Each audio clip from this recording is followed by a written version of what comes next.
привет! Сегодня у нас открытая запись подкаста «Неславянки». Спасибо всем, что пришли. И мы сейчас находимся, для тех, кто слушает нас, мы находимся в баре «Ровесник» в центре Москвы. Это очень классный бар, в котором я провожу свой день рождения каждый год, и сегодня тоже. У меня сегодня день рождения. Да? Да. Вау. Да. К сожалению или к счастью, так выходит, что я каждый год отмечаю день рождения так или иначе в «Ровеснике». В прошлом году это тоже было так. И в этом году прекрасная менеджер Лиза организовала эту открытую запись. Спасибо ей большое. И мы находимся в таком прекрасном месте в центре Москвы. И мы сегодня поговорим про секс и телесность. Сегодня у нас в гостях Тим. Привет, я Тим. Содержательно, большое спасибо. Мне рассказать немножко о себе? Пожалуйста. Да, я блогер-активист, являюсь не белой цис-персоной, мужчиной. Такая вот вечеринка. Как академично. Да, я на самом деле очень благодарен, что ты пригласила меня сюда, потому что проект называется «Неславянки». Я чуть-чуть не въехал в эту категорию, но почти на самом деле, почти. И я чувствую себя очень таким honored от того, что... Привилегированным. Да, от того, что в женском проекте вдруг я. То есть это очень приятно, и я постараюсь... На самом деле я хочу сразу объяснить, почему у нас такой мужчина в эпизоде. На самом деле это очень большая тенденция, я бы сказала, в прогрессивных сообществах исключать людей.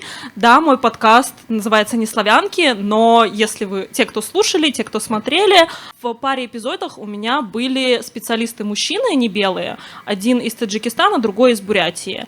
И, соответственно, они выступали не в качестве гостей, а в качестве специалистов. И это восточные или азиатские мужчины, не белые мужчины, которые помогают раскрыть женский опыт, исследуют там, например, смешанные браки или работают с женщинами, которые подверглись домашнему насилию, не белыми женщинами, которые подверглись домашнему насилию.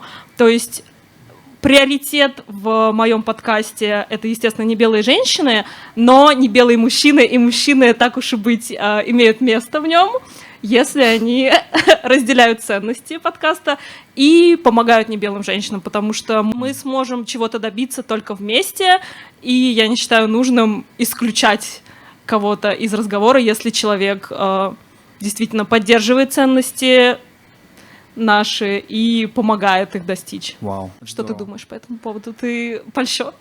Я, безусловно, польщен, но я за гейткипинг и исключение людей. Почему ты так считаешь? Почему ты считаешь, что нужно исключать людей из какой-то тематики? И, может быть, я думаю, что как не белая персона ты понимаешь, что такое встреча с дискриминацией, и вот это вот чувство, когда ты discriminate against, когда против тебя дискриминируют, и его не понять, если ты расскажешь это своему белому другу, он не прочувствует, он может просто покивать и сказать «Вау, да, feels bad, man», и все. И вот это вот громкое слово «боль», «неприятие» никогда не будет понято вот той стороной, с мужчиной или белой персоной, кем угодно. Поэтому, ты не понимаешь. И вот такой вот вайб, какой-то bitter. Возможно, я уверен, что я не прав. Вот я говорю и чувствую, что я фигню сказал. Здесь нет правых или неправых. Мне кажется, даже человек, который не до конца может понять твою боль, он все равно может тебе помочь. Допустим, если мы обращаемся к людям, у которых есть больше, условно, сил в обществе, да, есть больше возможностей, да, они до конца тебя не понимают, но они могут использовать свое влияние, чтобы принять законы, чтобы создать более безопасную площадку для людей. Допустим, если у женщины есть ребенок, да, и она является матерью, другим женщинам не обязательно быть матерями, чтобы помочь ей. Абсолютно так. Stand corrected. Вот такое у нас большое вступление. Давайте немножко все-таки поговорим про секс и телесность. Тим, ты сказал, что ты не белый мужчина. Комфортно ли тебе рассказать, кем ты являешься по национальности и вообще про свой бэкграунд? Да, на самом деле это стало комфортно не так давно. Я саха, я родился в городе Якутск, поэтому для многих здесь я якут. Расскажи нам немного про саху. Про саху? Про саха? Про саха. Нет, эта штука, да, это Республика Саха. Республика Саха, она не склоняется, но Это самое холодное место в мире. Там есть diamonds. Yeah, shine bright like one. In the sky. In the sky, right, да. И прекрасное место, чудесное место с очень, на самом деле, очень vocal community. То есть там люди, которые не белые, они самые, мне кажется, но это самые такие очень vocal люди совместно с бурятами, как будто бурятов и якутов больше. Да, вот как раз, когда мы общались со специалистом из Бурятии, мы общались по смешанным бракам, но он, естественно, начал рассказывать про свою республику, и мне, естественно, интересно послушать, как вообще в Бурятии все происходит. И он сказал такую вещь, что повышается национальное самосознание в последние годы в Бурятии. Как ты считаешь, то же самое происходит в Саха? Это абсолютно так. Так и происходит. И в Якутии прям все здорово. То есть мне очень нравится молодежь, которая растет, типа растет молодежь. Люди, которые там есть, да. Тут... Как ты считаешь, более прогрессивна Саха во многих? Более ли прогрессивна Саха, чем что? Чем центральная Россия, например. Нет. Но... Давай я так сформулирую. Считаешь ли ты, что люди, которые сейчас растут в республике Саха, более прогрессивные, чем люди, которые живут в различных других республиках, регионах? Вот именно те, что растут. Да, я думаю, что in a way абсолютно точно да, потому что буряты, тувинцы, мы растем в predominantly white country, то есть мы родились, типа, people of color в белую страну, и, это не то чтобы прямо кошмар, но чем больше у тебя вот таких, вот знаешь, чем больше у тебя боксов, против которых тебя могут дискриминировать, там, ты родилась женщиной, check the box, а ты родился там не белым, check the box. Чем больше у тебя таких боксов, тем больше у тебя шанс на какую-то рефлексию, саморефлексию, и от этого, мне кажется, ты просто становишься лучше человеком. Ужасно звучит, наверное, но шанс больше стать просто decent human being. Я понимаю, о чем ты говоришь, когда против тебя очень много дискриминации, ты начинаешь задумываться о том, откуда идет эта дискриминация, почему ко мне относятся хуже, чем к другим людям, но также, мне кажется, это может вылиться в агрессию и к неприятию. Так и есть. Это по отношению к белым людям? К русским, если мы в России говорим. Да, может. И это плохо, да. Мне очень было интересно послушать про Саха, и действительно, я думаю, в нашем медиапространстве, в обществе, не знаю, даже в школе не так много мы говорим про места в России, которые не центральная Россия. Так и есть. Про расизм я хотела тоже сказать. Я, как видно, уже не белая женщина, и я выросла в Москве, и все равно даже в таком прогрессивном, в центральном городе сталкивалась с дискриминацией в школе, с расизмом. Я очень долгое время была единственным небелым ребенком вообще в своей параллели, класса до 6. И после 6 класса к нам переехали много иммигрантов там с Кавказа и Средней Азии, как-то больше было разнообразия. Там. Был ли у тебя такой опыт, когда ты был единственным небелым ребенком в школе, и подвергался ли ты дискриминации вообще в детстве? Я рос в Якутске до 16 лет, и дискриминации как небелая персона, наверное, нет, не подвергался. Потому что процентов, наверное, 70 моих сокамерников были Саха, поэтому... А дискриминации какие-то по другому признаку? Да. Начнем, да, загибаем пальцы. Ладно, да нет, я к тому, что вот это вот, знаешь, во время школы этого не было. Это появилось потом, когда я переехал в белые города, я начал с Екатеринбурга, прожил там 7 лет, и там прямо я столкнулся с дискриминацией по расовому признаку, и это было прям шоком. То есть я всю жизнь жил, вот как я тебе говорю, я жил в мире, в такой резервации, где половина русских, половина якутов, и как-то мы дружили все, даже не было таких вот вайбов в моем детстве, по крайней мере. И потом я столкнулся с этим, это было прямо, то есть так бывает. То есть ты в первый раз в жизни столкнулся с расизмом во взрослом лет. В 17 лет, да, на первом курсе. Да, поэтому в школе, наверное, нет, как у тебя было в школе. Плохо, но я быстро, наверное... привыкла, у меня повысилась толерантность к расизму, и, типа, я его уже, наверное, даже ожидаю, что у меня спросят паспорт в метро, ожидаю, что если будут кого-то останавливать в аэропорту, это буду я, вот, но мне хотелось бы вернуться больше к телесности, к чему я говорила про школу.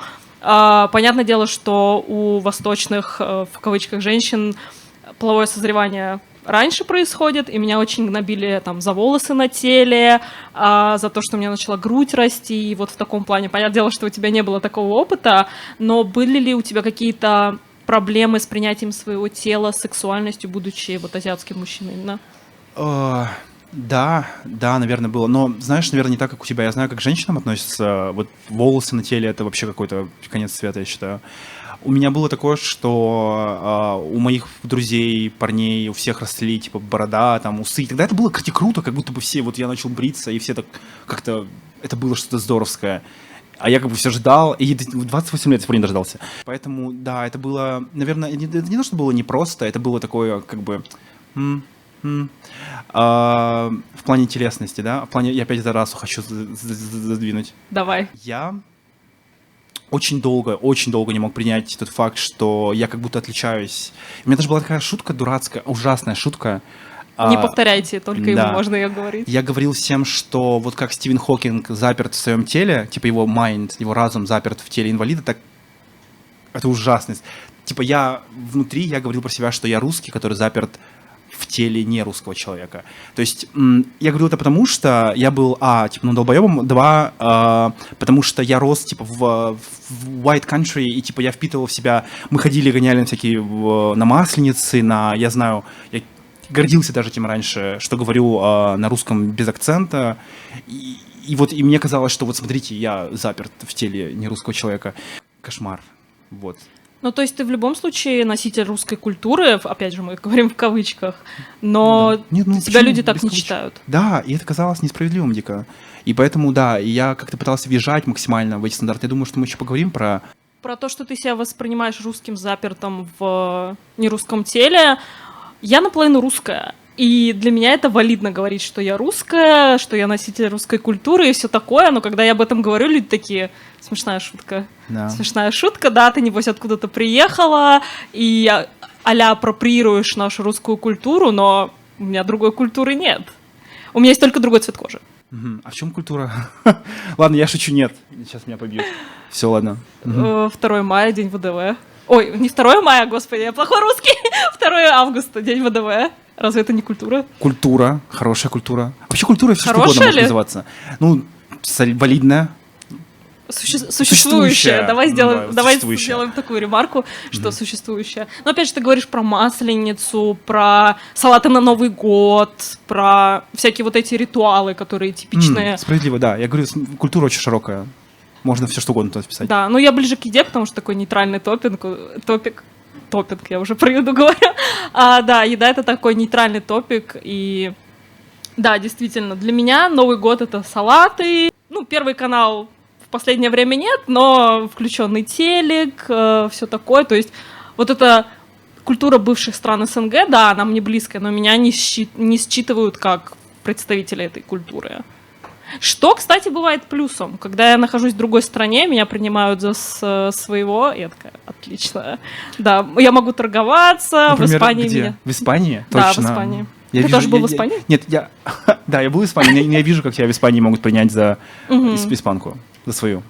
Но это, опять же, не всегда. Опять же, плюсы и минусы. Если я там в Иордании нахожусь, я не мусульманка, но на меня косо смотрели, потому что я не ношу хиджаб. То есть меня считывают как свою, но не совсем свою, потому что, типа, я не ношу хиджаб, я там не ем мясо, не говорю по-арабски, что большой грех. Вот, поэтому ни там, ни тут.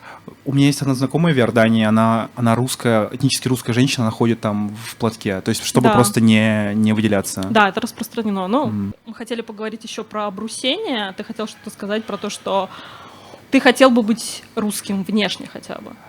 Ой, правда ли это или нет? Русским, прямо русским, да, мы имеем в виду? А что есть русский? Типа этнически белым, я думаю, просто белым, да? Такой вопрос. Кем бы ты хотел быть в идеальном мире? Я бы хотел быть Джексоном Ваном. Кто это? Быстро достали телефон и погуглили. Это китайский певец. И давно у тебя эта мечта? С тех пор, 4 хороших года. Но, да нет, на самом деле, сейчас уже нет. Я абсолютно счастлив в своем теле. Я не считаю себя less of a human, то есть меньшим человеком, чем раньше. А раньше такое было, типа, абсолютно точно.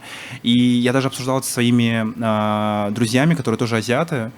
И мы в какой-то момент, у нас было такое, знаете, инсайт у нас у всех произошел. Мы все обсуждали это, что мы все в разное время своей жизни пытались как-то себя выбелить, я делаю кавычки. Все красили волосы, все носили цветные линзы. То есть я говорю, что я не носил, но я носил. Я там медовый, знаете, говорю, ну, это практически мой цвет, но нет. Вот, и это было такой, знаете, момент, когда ты пытаешься там искать какие-то косметические продукты, где написано слово whitening, буквально, то есть на трэш. Да, отбеливать кожу и все такое. Да. У меня в прошлом эпизоде была, не в прошлом, в одном из эпизодов была девушка, которая наполовину темнокожая, она наполовину русская, наполовину темнокожая, и у нее тоже была такая проблема, что она выпрямляла волосы, пыталась осветить свою кожу, и в какой момент у тебя произошло вот это осознание, что твоя внешность — это твоя внешность, и не стоит ее менять? Блин, ты знаешь, наверное, какого-то момента такого не было, не могу выделить один момент в своей жизни. Это вот как-то... Что поспособствовало тогда? Был ли какой-то момент, репрезентация, возможно, в медиа, что ты увидел какого-нибудь актера и понял, что я хочу быть похожим на него, и он азиат? Кстати, об актерах. Вы знаете Симу Лю? Симу Лю, да! Боже! Короче, да, мы стэнем. Симу Лю, это, для тех, кто не знает, это парень, который играет Шанг-Чи в Марвеле, который с кольцами. Да, легенда 7 колец. Да, и вот ты говоришь про репрезентацию. Дело в том, что когда я рос, азиатской репрезентации не было вообще. То есть, типа, я могу даже сказать, что ее нету до сих пор. Вот все везде и сразу. Все. То есть вот вся репрезентация закончилась. И если кто-то скажет про кей-поп, я скажу, что... Стандартные красоты в кей-попе это просто бред. Они очень европезированы. Они даже, ты знаешь, нет, они как будто взяли, там есть некоторые страны, например, как та же самая Корея, там она не то чтобы европеизирована, она своя, просто ее можно интерпретировать как европеизированные стандарты красоты, просто они нереальны. То есть, ты не можешь выглядеть как кей-поп айдол никогда. И поэтому ты не можешь себя как бы вот... Кей-поп айдол, я могу как он выглядеть? Ну, вряд ли. И хочется вот Симу Лю, вот просто чел. Ты хочешь так же раскачаться? Да. Я работаю над этим. Встретимся через год. Запомнили? У меня будет новая традиция на день рождения. Monitoring your progress. Не квесты очень Симу Лю. Да, и вот мне понравился он тем, что он очень такой, знаешь, он очень relatable. Он просто буквально Asian, который не... Он из Гонконга, если я правильно помню. У него имя с гонконгскими тонами, и поэтому его даже очень сложно произнести людям, которые на материковом китайском говорят. Да, блин, из того, что я знаю. Честно, я даже не знаю. Я вот не могу прийти сказать, просто я про то, что у него лицо круглое. Я такой, господи, боже. Да? Да, у него круглое лицо, у меня тоже круглое лицо. Это замечательно. То есть, типа, замечательно, когда ты видишь кого-то. И вот до Шанг-Чи я даже не могу назвать никакого человека, которого я видел репрезентацию кого-то, чтобы... Мне кажется, еще хорошо, что этот фильм, он построен на китайской культуре, если я правильно помню, это китайский миф именно, и он не представлен как европейский герой обычного Марвел, просто, типа, они взяли азиатского актера. Немножко представлен, как будто, нет такого вайба, потому что он все еще Chinese American, он типа, то есть все еще американец, то есть он как бы... Я имею в виду, что это ближе к азиатской культуре, нет какого-то whitewashing. Я это так увидела, возможно, ты со мной не согласен. Возможно, да, я соглашусь с тобой. Да, там нет прямо такого супер whitewashing. То есть, мне кажется, это и была цель. То есть, они же для начала, они снимали Шанг-Чи для того, чтобы прокатчики снимали Шанг-Чи, чтобы его прокатывать в Китае, но в Китае его запретили, кстати. Многие студии это делают. Кстати, фан-факт, китайское правительство разрешает прокат зарубежных фильмов в своих кинотеатрах, там что-то 10 в год или какое-то очень маленькое число, поэтому все голливудские студии стараются в свои фильмы вставить Тайвань или что-то связанное с Китаем, чтобы увеличить свои шансы на прокат в Китае, потому что это очень большая аудитория и большая конкуренция. Да. Поэтому, если вы посмотрите какой-нибудь супергеройский фильм, там будет рандомная сцена в Гонконге или на Тайване или еще где-нибудь. Мы будем знать, что это для Китая. Да, во всем виноват капитализм, на самом деле. Репрезентацией движет капитализм. Давай поговорим про первые влюбленности. Прям про первые влюбленности? Давай. Расскажи ты первая. Я посмотрю и... Это больная тема, на самом деле. Короче, меня никогда не воспринимали как девочку. Меня воспринимали как какое-то существо. На самом деле, меня за человека не воспринимали большую часть моей жизни. И, с одной стороны, это хорошо, что никто не пытался меня загнать вот эту вот типичную феминность, но, с другой стороны, меня никогда не воспринимали как человека, ну, ребенка, да, если мы там говорим про первые влюбленности, у всех наверняка были какие-то краши в детском саду, в школе, там, не знаю, во дворе, в маленьком возрасте. Но даже если у меня был краш на какого-то парня, он не то, что его не возвращал, он начинал меня избивать, он начинал очень отвратительно ко мне относиться, и даже если я там... Ну, знаете, когда вы влюбляетесь, вы хотите быть поближе к человеку, там, не знаю, сесть, допустим, к нему поближе, или там встать поближе, и я помню четко моменты, когда я была маленькая, и мне нравился мальчик, и я старалась к нему даже физически быть поближе, а он от меня отшарахивался буквально, что типа, ты грязная, я не хочу с тобой стоять, ты вообще уйди от меня, ты не человек. Как будто я таракан какой-то. Это просто ужасно. Как тебе моя травма? Оцени от 1 до 10. Я оцениваю ее на 9,5. Если типа на 9... Окей, у тебя есть 10 из 10? У меня нет 10, но это очень тяжело. Я просто думаю, что 0,5 это если ты еще орфан. То есть это все происходит в орфан. Ну ладно, я наполовину орфан. Боже, я выросла с мамой, и у меня не было отца, поэтому... Давай 9,7. Это обычная история. Я думаю, наполовину орфан, то есть, типа, ты была, а потом тебя заадоптили, я так подумал. Кстати, на эту тему у меня тоже есть травма, но мы можем о них попозже поговорить. Трэш. Добро пожаловать на дисплей моих травм. Быстренько могу рассказать, если всем интересно. Давайте сейчас травму устроим. В моей семье был не только негатив со стороны сверстников, учителей и все такого. В моей семье также было домашнее насилие. Меня избивали и дома, и там были вообще ужасные вещи. Но педагогический состав, социальные педагоги, не знаю, люди взрослые, которые были повсюду вокруг меня, они намеренно не обращали на это внимания. Я помню, я подходила к своему классному руководителю и говорила, что пропустила я вчера день, потому что меня избили настолько, что у меня было сотрясение, и она ответила, ну, нельзя постоянно использовать эту отговорку. Пиздец. Оцени эту травму теперь. Ставлю 0 из 10 социальному педагогу. Нет, травму оцениваю на 10. Спасибо. Это... А вот у меня такой вопрос. А вот твоя мама, с которой ты жила... ей похеру. Она была как раз-таки инициатором насилия. Она вот та часть, которая русская? Да. Поэтому у меня есть травма. Да. Я честно даже немножко удивлен был, потому что у меня были какие-то, знаешь, вот мои байс, ожидания, что обычно же вот такие вот родители бывают из более стрикт таких households, знаешь, когда... Можно по-русски? Более строгих домов, правильно? Семьи, да. Это обычно связано с религией, с прочим таким. Ну, я оказался неправ. Ну, моя мать не совсем психически здорова, мягко говоря, вот поэтому я не думаю, что это связано с религией. У меня, кстати, никогда не было религиозной травмы, в моей семье просто не практиковали религию, так что минус одна травма есть. Кстати? Нет, я вообще не верю. Нет? Да, я абсолютно не верю ни в кого, только в себя. Хочу такую же. Как называется религия? Подпишите меня. Не славянки. Ты уже подписан.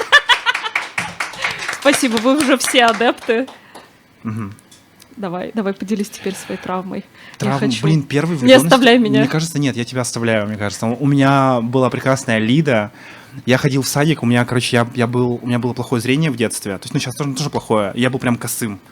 И все были косыми. У меня есть прекрасная такая фотка, где у всех огромные очки, там, знаете, диоптрии просто вот как мы с тобой в толщину. Вот такие вот диоптрии. Они все такие смешные, на уточек похожи дети. И вот Лида сидит, я не знаю, что я в ней нашел. Она была просто... У нее были очки, просто, я не знаю, какие-то эти телескопы. Просто телескопы. И у нас такая есть фотка, где я целую ее в щеку. И сидит она. Кстати, об этом. Лида была белой девочкой. Причем она была... так вот же в чем мем. Лида была единственной белой девочкой в группе. Единственная белая девочка. То есть, и все русская. На нее западали? Все. Мы все ходили за ней. И я думаю, что это peer pressure был. То есть, типа, я на самом деле ее не любил. Я любил идею Лиды. И... Нет, у меня был лучший друг Ваня. Ваня тоже был саха, как я. И мы дрались с ним. Он был моим лучшим другом. Когда он такой, это спали, моя русская. Ты такой, нет, это моя русская. Ну, я русская не помню. Это обратная колонизация. Реально.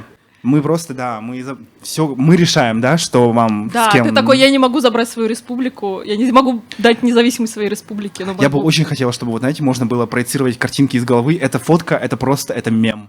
Это мы вот ее вставим, вот эти вот... Там, вот, вы не представляете. Вы думаете, я шучу, но там вот такие вот очки были. То есть, типа, там у нее, глаза в этих очках просто вот такие. И она сидит... Ой. Забавно, что ты говорил, что над тобой издевались над азиатской внешностью твоей, а ты сейчас говоришь про ее очки.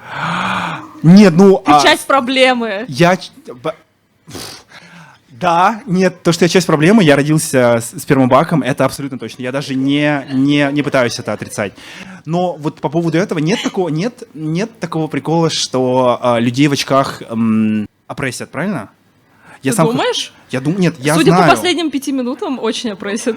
Нет, я сам хожу в Очень очках. большой лукизм в воздухе сейчас Так, наблюдается. во-первых, я сидел в таких же окулярах, и все там были. Я специально сказал, все были в таких Это окулярах. очень очкарик на очкарик крайм. Да, это, наверное, непринятие себя. Это внутригрупповая агрессия. Это не- Социологи скажут, это была внутригрупповая агрессия. Да, это я не принял себя как очкарика, поэтому Мы все вот поняли, это ты была моя лукист первая на любовь. самом деле. Лукист? Или это твой внутренний расизм проявляется? Внутренний расизм. Кстати, нет, внутренний расизм абсолютно точно это то, с чем я все еще борюсь. Я хочу сказать, что типа все, книга закрыта, но, наверное, нет. Но внутренний расизм, я могу говорить об этом просто годами. Годами. Вчера видел ТикТок, позавчера видел ТикТок. Девочка, азиатка, выложила видос, где она пишет, что ей папа говорит о том, что, пожалуйста, найди себе красивого казахского мальчика, также я, двоеточие. И там слайд-шоу ее парня. И парень, типа, обычный белый русский чел. И ее подпись в конце внизу: «Я просто не вижу себя с азиатом». И хочется просто закричать ей. Ну, типа...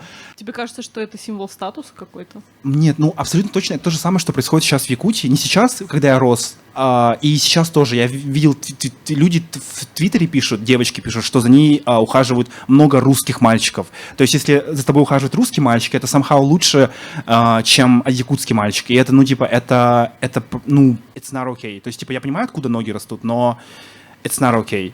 А как ты думаешь, как относятся, допустим, родители этого белого русского мальчика, если он приведет невестку якутку? Якутку? Не очень же хорошо. Или наоборот будут рады? Блин, ты знаешь, я даже знаю, как такое относится. Я думаю, что, конечно, все varies, то есть разное бывает в семье. Давай но... тогда наоборот посмотрим. Если ты приведешь русскую свою невестку, допустим, как это реагируют твои родители? Они будут больше рады, чем если ты якутку приведешь? Абсолютно точно они не будут рады совершенно. То есть, типа, абсолютно совершенно не рады. У меня родители такие очень националистически настроенные, в том плане, что только саха, и, типа, нам нужен узкоглазый ребенок, то есть, ну... В очках? Возможно. Только такой, то есть, типа, и все. Даже не рассматривается. Никаких широких глаз в нашей семье никогда не было и не будет. Мы отлично поговорили про травмы, глаза, очкариков. Есть ли у аудитории какие-нибудь истории или мысли, которыми вы хотели поделиться? Всем привет. У меня есть одна история, связанная с моей одногруппницей. Она была из Якутии. В нашей группе было несколько китайских студентов, которые очень плохо говорили по-русски, по-английски тоже. И вот как раз моя подруга, которая была из Якутии. Однажды у нас было занятие по арт-терапии, что ли, уже не помню. И преподавательница что-то объясняет. И по лицам китайских студентов было понятно, что они ничего не понимают. И мы тогда и сказали, что типа вот у нас вот есть вот ребята из Китая, и можете ли вы еще раз им объяснить, потому что, ну, плохо по-русски говорят. Она начала еще раз это все говорить очень-очень медленно, а так вышло, что китайские студенты сидели рядом с моей подругой-якуткой, которая все это время молчала. Она вообще не любила говорить на занятиях, она это молчала все время. И преподавательница под конец к каждому из них обратилась. «Тебе понятно? Тебе понятно? Тебе понятно?» И тут обращается к моей подруге-якутке. «Тебе понятно?» Угу. Да. Ну, это вообще, это типа, это story of my life, буквально. Всегда такое происходит. У меня тоже была одногруппница, Лицинь, она тоже, вот. И они спрашивали постоянно, они вдвоем? Я такой, нет. Да, кстати, хороший вопрос. Часто ли меня спрашивают, говорю ли я по-русски на улице? А в Москве нет, не часто. Но часто, знаешь, скорее бывает, что обычно это мужчины почему-то, они там типа нихао. То есть, ну, это происходит прямо, знаешь, ну, типа, ну, как в неделю я такое точно встречаю, особенно на Красной площади почему-то. Не знаю, что их кто тянет, и меня что тянет. Но в других странах все абсолютно удивляются, что я русский. Я уже всем вру, что я казах. Это мой такой, знаешь, моя карточка, типа, что I'm Kazakh, и все, и вопросов нет. Ну, кстати, однажды бэкфайрнуло в меня, что я Kazakh. Я вчера, то есть не вчера, позавчера покупал шаурму, и шаурмечник меня спрашивает: брат, ты откуда? И я не думаю, я говорю, я казах. И ну все, типа, я думаю, что история закончена, и он спрашивает меня: ты оформил, и там какой-то документ спрашивает, типа, ты оформил какую-то, что-то там. Патент, наверное, Да, работает. да. И я говорю, что? Он говорит, ну, чтобы жить в России. Я говорю, нет. Вот, и все, я смотрю на него, и он спрашивает, почему? И я как бы, давай шаурму, иди нахуй, типа. То есть, Дай шаурму, иди нахуй. я уже соврал, я не знаю, что сказать, я соврал тебе, что я казах, я на самом деле гражданин России. И вот один раз меня это выстрелило в обратную сторону, но в целом всегда работает. У нас там еще был вопрос. Всем привет. Это скорее не вопрос. Я хотела бы поделиться своим опытом. Дело в том, что у меня достаточно много знакомых и приятелей африканцев. И я неоднократно слышала, вот если не соврать, вот буквально от человек 7 или 8, они говорили: я не люблю встречаться с черными девушками, мне нравятся только белые девушки, я с черными вообще не готов встречаться. То есть... Типа, меня никогда... А некоторые говорили, вот когда я приехала в Россию, у меня ни разу не было черной девушки. Это тоже меня А это связано было с внешними типа? Конечно. Или культурно? Ну, я понял. Конечно, внешний. И такой, можно сказать, фетиш, как... Это... Да? Но я думаю, это тоже какой-то там фетиш или еще что-то из этого разряда. Я думаю, фетиш на белых есть такой вообще? Is it a thing? No, Don't ask me.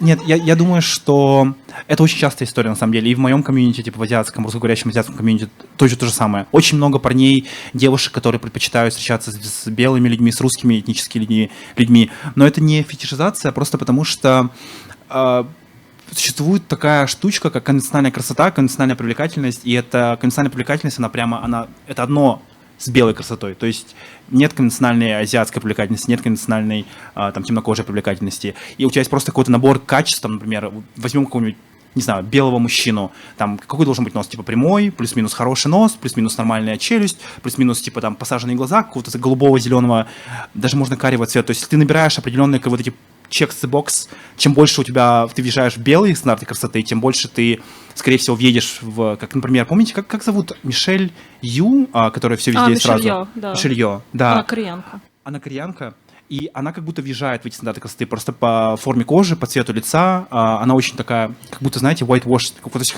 как белый человек видит азиата, мне кажется. В то время как Сандра О, которая ее ко-стар по фильму, она не въезжает. Нет, но я понимаю, о чем ты. Да, и она не въезжает.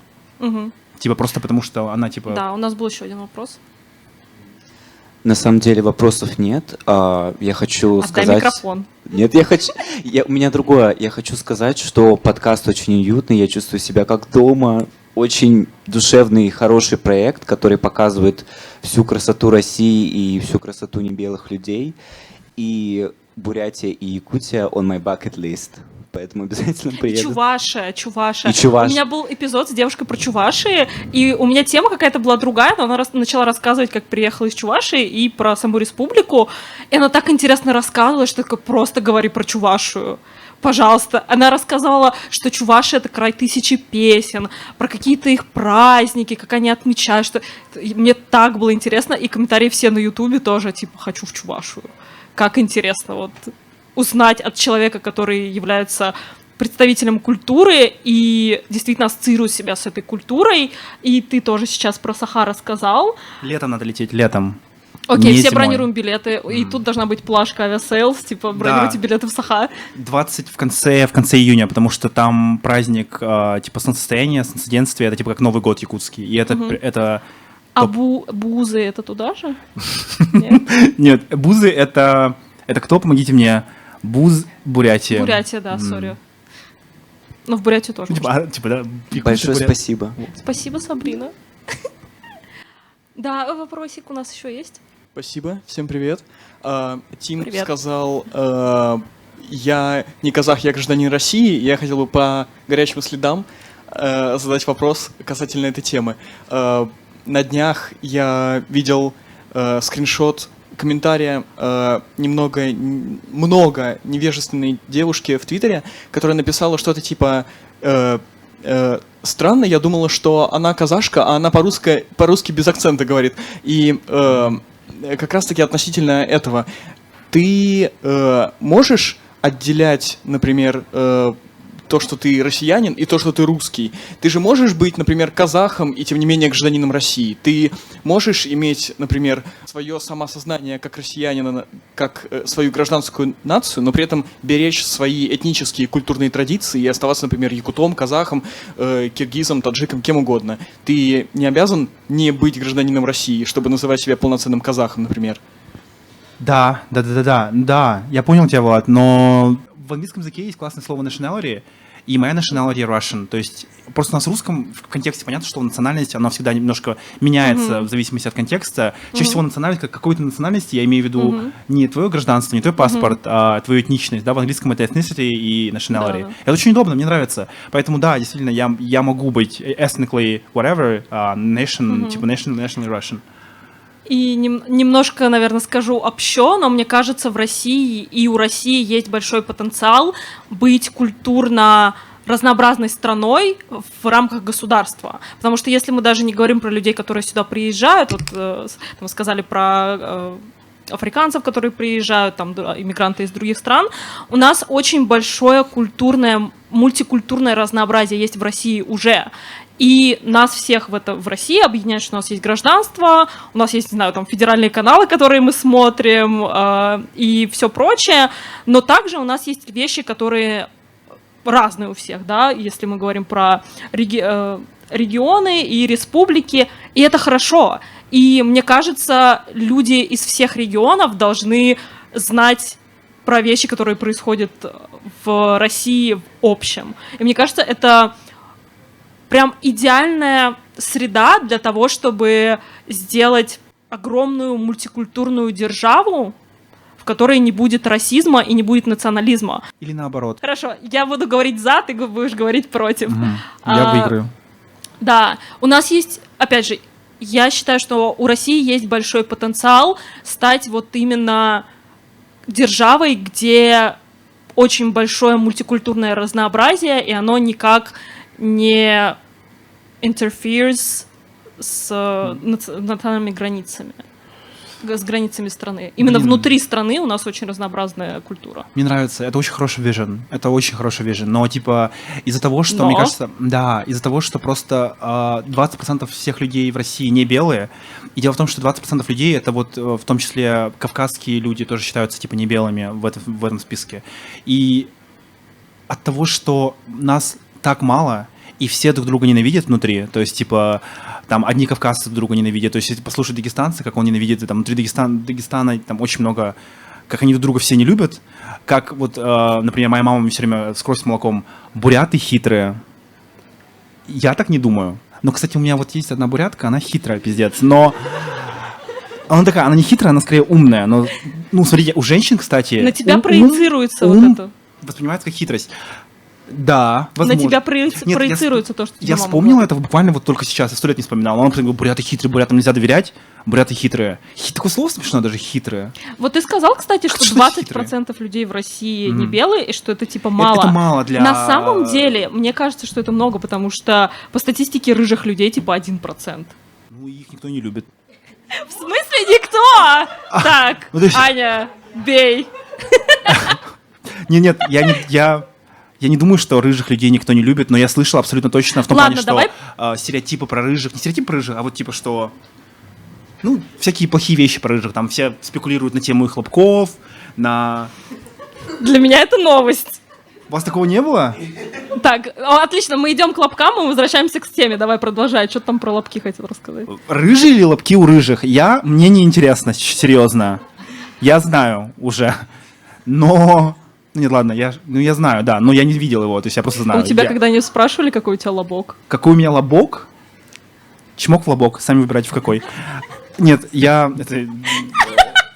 Нет, не спрашивали. Но он там, я А думаю, у меня что... спрашивали. Серьезно? Да. Мне кажется, у нас с тобой нет смысла спрашивать, потому что я уверен, что у нас даже с тобой Говори за одинаковые. себя. У меня все спрашивают, всех интересует, где у меня волосы растут, где у меня растяжки, когда у Серьезно? меня начала расти грудь. Да. Подожди, растяжки? Кому интересны растяжки? Голос задних рядов, пожалуйста. Ну, у меня начала Трэш. рано растить грудь, и кожа, ну, как бы растягивается же, да. у меня просто нет груди. Я понял. My condolences. Подожди, это реально?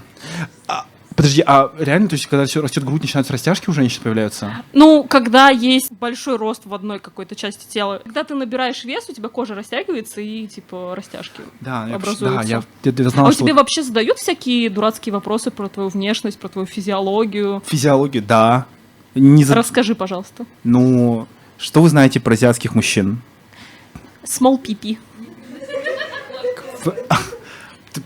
Яйца Не не мои мяла, слова. да? Don't beat around the bush. Ну, типа... Гош?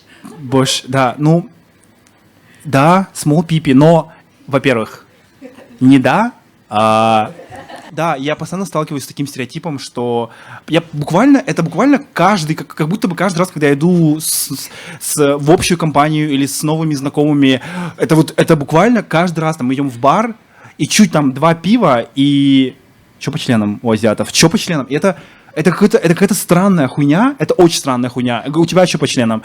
То есть У тебя доставай и есть сравни. прекрасная возможность сразу всем людям ответить. Давай на камеру прямо скажи. Когда у азиатских Растет мужчин... член? Что? Это другой вопрос. Когда у азиатов спрашивают, какой у них член, что ты вот скажешь человеку, который тебя спрашивает про размер члена азиатского мужчины? Я думаю, ты же не ходишь, ты же не спрашиваешь у своих там коллег по работе, а у тебя какой член? Типа, своих белых коллег. Это правило правой руки. То есть, если ты не спросишь это у своего белого коллеги, не спрашивай это у своего небелого знакомого друга. То есть, если ты не спросишь... Ну, это просто странно, это как будто странно. Но если мы такие друзья классные, да, конечно, ты можешь спросить, я скажу тебе правду, ты удивишься. Ну, вот это вот такая вот тема, вот именно вот это вот. И меня она постоянно бесит. Просто мне кажется, что каждый раз, когда я рассказываю своим друзьям или кому-то там что-то про секс, они как будто бы такие, как будто думают об этом. Или меня это бесит. Меня это прямо бесит. Тебе кажется, что это попытка как-то уменьшить твою маскулинность как мужчины? Кажется ли это, это не попытка, это буквально, это, знаешь, попытка уменьшить мою маскулинность. Мне кажется, это просто такое отношение, знаешь, как бы, это вот... Понебратство? Это не понебратство, а наоборот, когда тебя деминишат, когда тебя унижают, то есть, когда... Люди тебя недостаточно уважают, чтобы не спрашивать такие личные вещи. Нет, даже не в этом, когда они просто об этом говорят, они, понятно, подразумевают, что, маленький. То есть, понятное дело, что они ждут, что я скажу маленький, и они подумают, у меня там мои гигантские 13, конечно. Я сразу задам вопрос, немножко вернусь к изначальной нашей теме. Да, пожалуйста. Мне очень интересно, Тим, вот ты говоришь про то, что долгое время ты чувствовал себя как бы не совсем в своем теле, и вы рассказывали про практики как раз выбеливания кожи, выбеливания волос, вот этого всего. Но ты потом сказал, что сейчас ты этого не чувствуешь. Ну, то есть какой-то прогресс произошел. А можешь рассказать, пожалуйста, подробнее, что предшествовало этому, как бы что это был за путь, что тебе помогло принять, наверное, свою идентичность такой, какой ты чувствуешь ее сейчас? Очень хороший вопрос. У тебя есть на него ответ? У меня, я как говорил до этого, у меня не было какого-то момента, знаешь, такого одного момента, чтобы я вдруг понял, признал все, но, наверное, больше всего меня поддерживало, романтические отношения, когда в них ты чувствуешь любовь, чувствуешь себя любимым, и ты как бы, и начинаешь постепенно как бы хилиться. Но я думаю, что вот это мой гнев и обида, вот дикая обида на то, что я чувствовал себя хуже человеком, это было как супер такая, знаете, энергия, которую мне нужно было куда-то, как-то ее... Направить куда? Да, харнесить ее, как-то вот ее взять. И я почувствовал, что на самом-то деле можно ненавидеть опрессора. Но и я выбрал этот путь. Это ужасный путь ненависти опрессора, потому что ненависть никуда не делась, она просто направилась от меня в другую сторону. И я считаю, что в целом это сильная энергия. Я не могу ответить, что произошло конкретно в моей жизни, но сейчас я чувствую себя прямо вот... Я чувствую себя намного лучше, чем раньше. Не могу сказать, что полностью избавился от этого, но я бы никогда не хотел стать русским человеком. То есть, не потому что русские плохие, а потому что я это я, типа, я. Вот я такой. Окей, у меня назрел ответ на этот вопрос, но, наверное, он слишком не личный, а больше на мой опыт направлен. Я никого не уважаю, и я не уважаю людей, которые относятся ко мне плохо и говорят мне плохие вещи. I И know, типа мое уважение нужно заслужить, в принципе. Это всего касается, если там учителя, какие-то люди в позиции силы. И я просто недостаточно уважаю мнение людей, которые являются расистами или транслируют ксенофобные идеи. Типа, человек, который это говорит, его мнение для меня ничего не значит, потому что он идет вразрез с моими ценностями, и это для меня просто белый шум. Но Кстати, с другой стороны... вот тоже вспомнила, кстати, историю. Примером является как раз того, что, типа, я это не уважаю. Это было где-то в классе в 8. К нам перевелся парень из другой школы, он был русским, и, естественно, он меня до этого никогда не видел. И я помню, что мы сидели на физкультуре на улице, и у нас в районе очень много высокоэтажек, высоких домов. Вот, и он опять начал говорить, что вот ты черная, ты грязная и все такое. И меня это настолько достало, я поворачиваюсь к нему и говорю: и что мне с этим делать? Типа, что ты хочешь от меня? Что я с этим сделаю объективно? И я его спросила: ты хочешь, ты вот мне это говоришь, что мне скинуться сейчас с высотки? И он сказал: да. И как я могу уважать человека, который такую глупость говорит? Вот когда тебе люди говорят, что ой, у тебя такой разрез глаз, у тебя темная кожа, что этот человек ожидает объективно? Он ничего не ожидает, он просто хочет почувствовать себя лучше. И как бы это дешевый способ, очень легкий способ. Там, да. Но вот с другой стороны, конечно, не уважаешь, а вот если тебе такое говорят, ты же чувствуешь себя неприятно? Это же неприятно. Ну, это неприятно на уровне... Я ударилась где-то ногой, и я же не злюсь на ступеньку, на которую ударилась. Это просто какая-то вещь, которая принесла мне негативные эмоции, но я ее не уважаю и не ненавижу. Я, кстати, ты мне брата моего напоминаешь. У меня брат тоже живет в Москве, мы с ним, почти погодки, и я с ним говорил на эту тему, говорю: Дима, вот так и так, там, расизм заебал, все такое. Он говорит: да в Москве вообще нет расизма, чё ты, блядь, паришься? В этот же день мы стояли у метро, выходит какой-то на Курском вокзале, на Курской выходит два мужика, и один из них такой, знаете, как будто приехал только. Он выходит из метро, у него он как саквояж держит велосипед детский. Вот знаете, вот так тупо, то есть вышел, не как-то не выкатил, вот так его держит, смотрит и говорит: Курский вокзал, своего друга спрашивает, говорит: да. Он так смотрит, и мы с ним с братом буквально перед ним болтаем. И он смотрит на нас, улыбается и так говорит: ха, чурканы! То есть ему было весело, ему было в кайф, как бы он откуда-то приехал там, и тут наши все чурканы, ощущается как Россия. И я говорю: Дима, смотри, мы стоим, мы буквально вот стоим. Ему так поебать, что вот этому челу, который сказал, что мы буквально здесь стоим. Я говорю: Дима, он говорит: так какая разница, так на каждого обращать внимание можно, то есть его мнение не считается, вот то, что ты сейчас рассказываешь. Но как будто бы да, но с другой стороны, пошел нахуй, не говори этого там, или скажи чурваны. То есть, как-то можно что-то... Да, кто-то хотел сказать, Лиза. Я давно хочу спросить, простите, что я немножко откатываюсь назад, и хотела спросить, есть ли среди русских режиссеров, российских точнее, какие-то люди, которые круто репрезентировали азиатов, например, в кино? Мне вот приходит на ум какой-нибудь фильм типа «Китобой», не знаю, смотрели вы или нет. В общем, можете ли вы назвать в визуальной культуре, есть ли кто-то, кто что-то сделал достойное? Спасибо. Блин, хороший вопрос. Хочешь ответить на него? Азиатские персонажи обычно...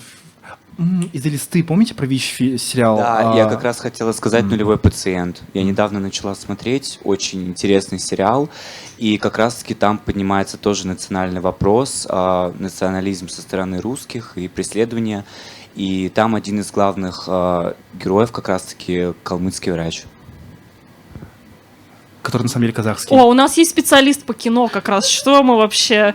О чем вообще говорим? Давай. Всем привет. Не то, что я специалист по кино, но я могу сказать, что в Якутии очень сильный кинематограф, то, что там снимается много местного кино, и это Якутия! на самом деле некий феномен, потому что, ну, сейчас, как вы понимаете, сборы в кинотеатрах не то чтобы слишком высокие, а там на один сеанс может, допустим, прийти 40 человек, при том, что в среднем на хорошие ну, не знаю, фильмы в среднем по стране приходит человек 15, и это уже неплохо, а там это 40-50 человек на сеанс.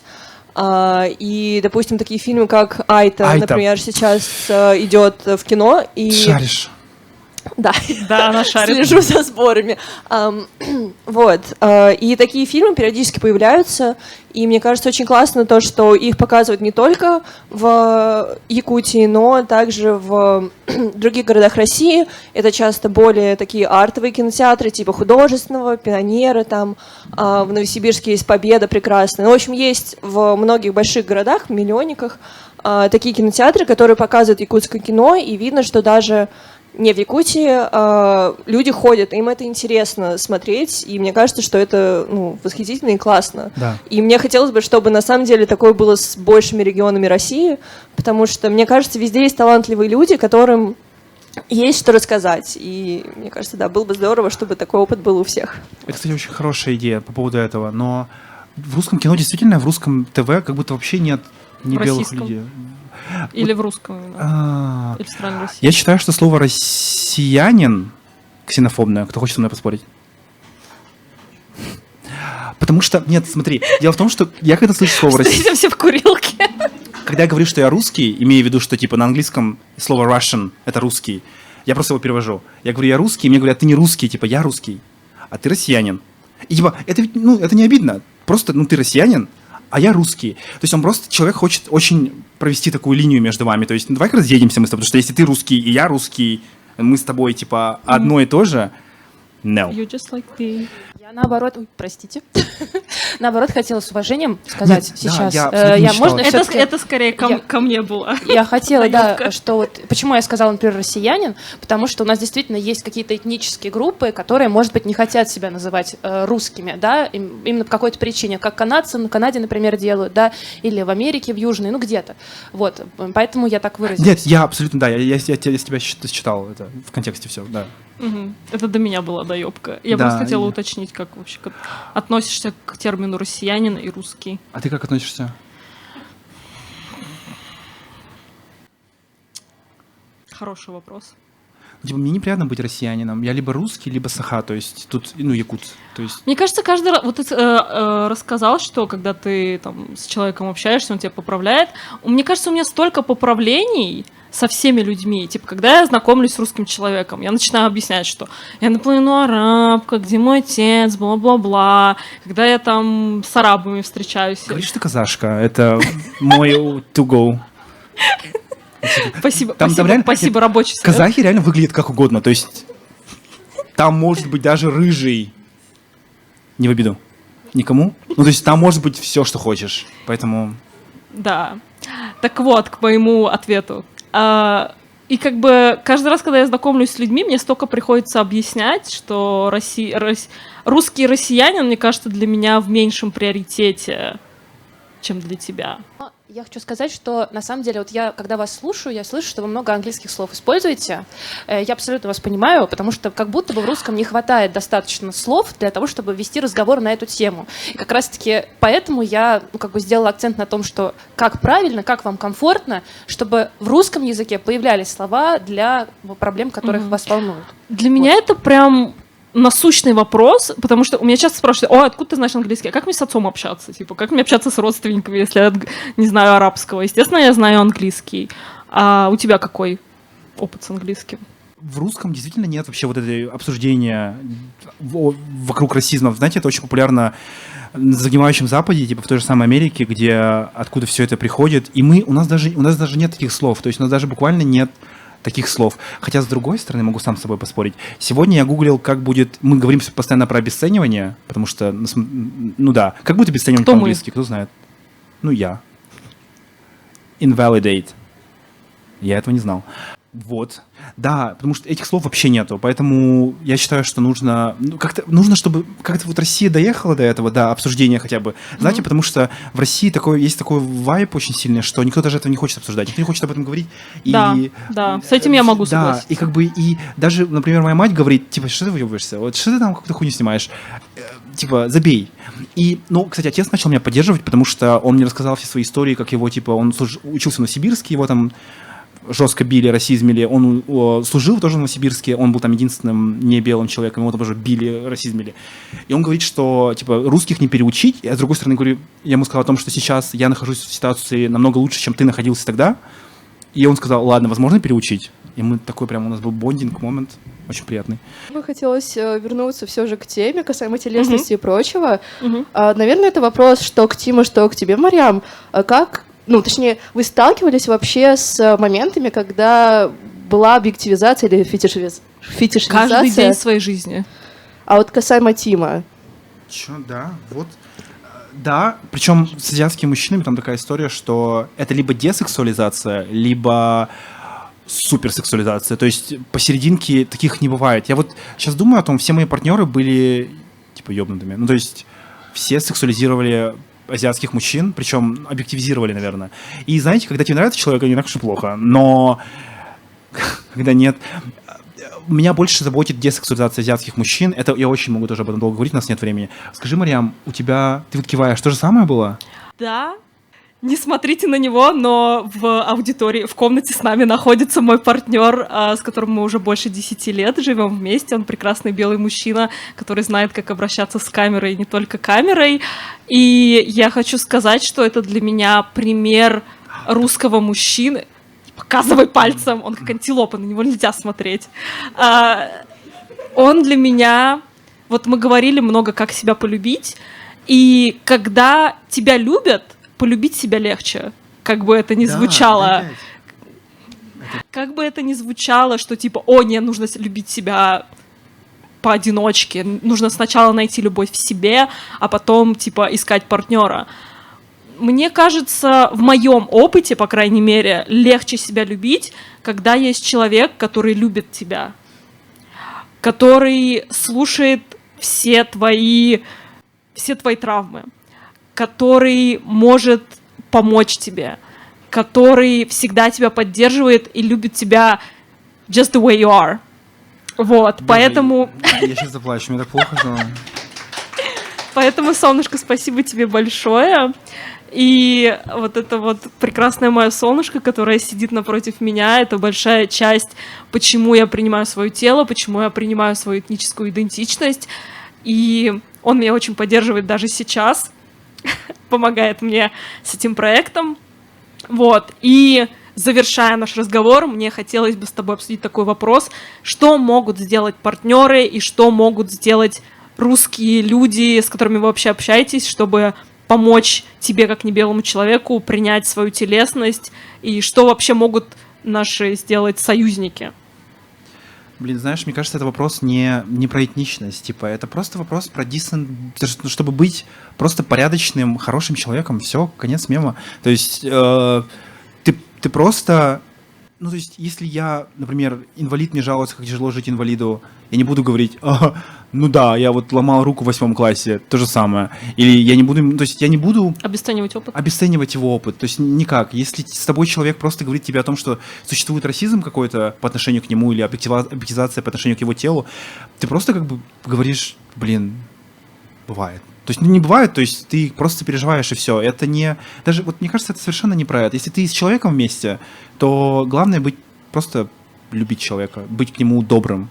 Мне кажется, еще очень важно, не всегда помогает, типа, сразу решить проблему. Понятное дело, что если я тебе жалуюсь на расизм, ты не можешь избавиться от расизма в России, типа, и во всем мире. Но просто принять мой опыт, выслушать его и... возможно, изменить какие-то свои вещи, которыми ты пользуешься в жизни. Допустим, вот мой партнер, у него есть группа друзей, которые не всегда корректно выражаются. Он может что-то высказаться в своей группе друзей, и это уже будет каким-то подспорьем. Вот, поэтому я бы сказала, что как и в любых отношениях, в отношениях с небелым человеком, неважно, это мужчина, женщина, важно слушать партнера, принимать его опыт такой, какой он есть, не пытаться обесценить его или не всегда пытаться решить проблему, потому что эта проблема действительно большая, а сосредоточиться над проблеме: у моего партнера тяжелый период, и у моего партнера есть какой-то груз, какая-то травма, с которой я могу помочь чисто эмоционально, отреагировав на это. Я абсолютно с тобой согласен. И я бы еще хотела сказать, что если вам небелый человек жалуется на то, что с ним происходит, не пытайтесь его перебить и объяснить что-то. Я вам гарантирую, что этот человек не первый раз сталкивается с ксенофобией. Просто поддержите его, выслушайте. Желаю вам быть настолько открытыми и эмпатичными, чтобы люди всех национальностей чувствовали себя с вами комфортно. Вот это, наверное, моя цель, чтобы все люди, которые слушают наш подкаст или как-то вообще задействованы в этом деле, чтобы с вами небелые люди чувствовали себя более комфортно, и это поможет им вообще существовать в этом мире. Дэм. Тим, спасибо тебе большое. Тебе спасибо. Нет, тебе спасибо. Расскажи, пожалуйста, где тебя найти такого классного, где ты вообще обитаешь, в каких запрещенных соцсетях? Во всех. У меня тег Тимохиро. В общем, можете найти как типа Тимохиро, как T-I-M-A и Hero вместе, типа как герой. Тим, спасибо тебе большое за твой инсайт, за этот разговор. И спасибо всем тем людям, которые сейчас находятся в баре «Ровесник» и пришли нас поддержать. И спасибо всем тем, кто слушает этот эпизод или смотрит. С вами были Неславянки. Подписывайтесь на нас во всех запрещенных и разрешенных соцсетях. И до новых встреч!